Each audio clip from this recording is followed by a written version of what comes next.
तेनालीराम हर बार अपने दिमाग का इस्तेमाल करके ऐसा कुछ करते थे कि विजयनगर के महाराज कृष्णदेव दंग रह जाते थे। इस बार उन्होंने एक तरकीब से राजा को अपने फैसले पर दोबारा विचार करने को मजबूर कर दिया। हुआ यूं कि एक बार राजा कृष्णदेव किसी काम के चलते कश्मीर चले गए। वहां उन्हें एक सुनहरे रंग का खिलने वाला फूल दिखा। वो फूल महाराज को इतना पसंद आया कि वो अपने राज्य विजयनगर लौटते समय उसका एक पौधा अपने साथ लेकर आ गए। महल पहुंचते ही उन्होंने माली को बुलाया। माली के आते ही महाराज ने उससे कहा, देखो, इस पौधे को हमारे बगीचे में ऐसी जगह लगाना कि मैं इसे अपने कमरे से रोज देख सकूं।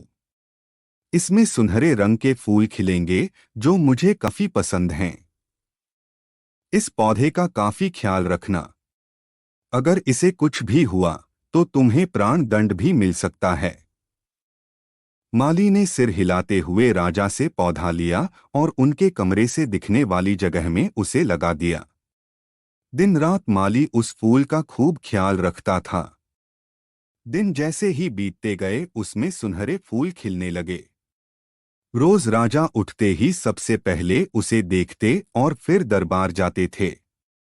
अगर किसी दिन राजा को महल से बाहर जाना पड़ता था तो उस फूल को न देख पाने के कारण उनका मन दुखी हो जाता था। एक दिन जब राजा सुबह उस फूल को देखने के लिए अपनी खिड़की पर आए तो उन्हें वो फूल दिखा ही नहीं। तभी उन्होंने माली को बुलवाया। महाराज ने माली से पूछा, वो पौधा कहाँ गया? मुझे उसके फूल क्यों दिख नहीं रहे हैं?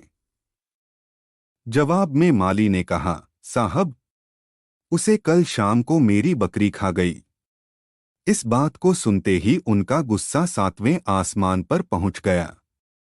उन्होंने सीधे राजमाली को 2 दिन बाद मौत की सजा सुनाने का आदेश दे दिया। तभी वहां सैनिक आए और उसे जेल में डाल दिया। माली की पत्नी को जैसे ही इस बारे में पता चला, वो दरबार में राजा से फरियाद करने पहुंची। गुस्से में महाराज ने उसकी एक बात न सुनी। रोते रोते वो दरबार से जाने लगी। तभी एक व्यक्ति ने उसे तेनालीराम से मिलने की सलाह दी। रोते हुए माली की पत्नी ने तेनालीराम को अपने पति को मिली मौत की सजा और उस सुनहरे फूल के बारे में बताया। उसकी सारी बात सुनकर तेनालीराम ने उसे समझा बुझाकर घर भेज दिया।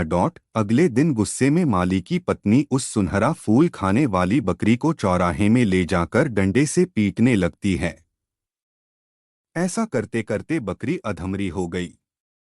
विजयनगर राज्य में पशुओं के साथ इस तरह का व्यवहार करना मना था। इसे क्रूरता माना जाता था। इसलिए कुछ लोगों ने माली की पत्नी की इस हरकत की शिकायत नगर कोतवाल को कर दी। सारा मामला जानने के बाद नगर कोतवाल के सिपाहियों को पता चला कि यह सब माली को मिले दंड की वजह से वो गुस्से में कर रही है। यह जानते ही सिपाही इस मामले को दरबार में लेकर गए। महाराज कृष्णराज ने पूछा कि तुम एक जानवर के साथ इतना बुरा व्यवहार कैसे कर सकती हो, ऐसी बकरी जिसके कारण मेरा पूरा घर उजड़ने वाला है। मैं विधवा होने वाली हूँ और मेरे बच्चे अनाथ होने वाले हैं, उस बकरी के साथ कैसा व्यवहार करूं? महाराज माली की पत्नी ने जवाब दिया। राजा कृष्णराज ने कहा, तुम्हारी बात का मतलब मैं समझ नहीं पाया। ये बेजुबान जानवर तुम्हारा घर कैसे उजाड़ सकता है?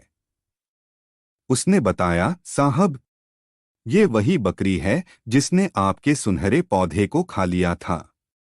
इसकी वजह से आपने मेरे पति को मौत की सजा सुना दी है। गलती तो इस बकरी की थी, लेकिन सजा मेरे पति को मिल रही है। सजा असल में इस बकरी को मिलनी चाहिए, इसलिए मैं इसे डंडे से पीट रही थी। अब महाराज को यह बात समझ आई कि गलती माली की नहीं बल्कि बकरी की थी। यह समझते ही उन्होंने माली की पत्नी से पूछा कि तुम्हारे पास इतनी बुद्धि कैसे आई कि इस तरह से मेरी गलती के बारे में समझा सको। उसने कहा कि महाराज, मुझे रोने के अलावा कुछ भी नहीं सूझ रहा था। यह सब मुझे पंडित तेनालीराम जी ने समझाया है। एक बार फिर राजा कृष्णराय को तेनालीराम पर गर्व महसूस हुआ और उन्होंने कहा कि तेनालीराम, तुमने मुझे एक बार फिर बड़ी गलती करने से रोक दिया। यह कहते ही महाराज ने माली का मृत्यु दंड का फैसला वापस लेते हुए उसे जेल से रिहा करने का आदेश दिया। साथ ही तेनालीराम को उनकी बुद्धि के लिए 50,000 स्वर्ण मुद्राएं उपहार के रूप में दी। कहानी से सीख, समय से पहले कभी भी हार नहीं माननी चाहिए। कोशिश करने से बड़ी से बड़ी मुसीबत से निपटा जा सकता है।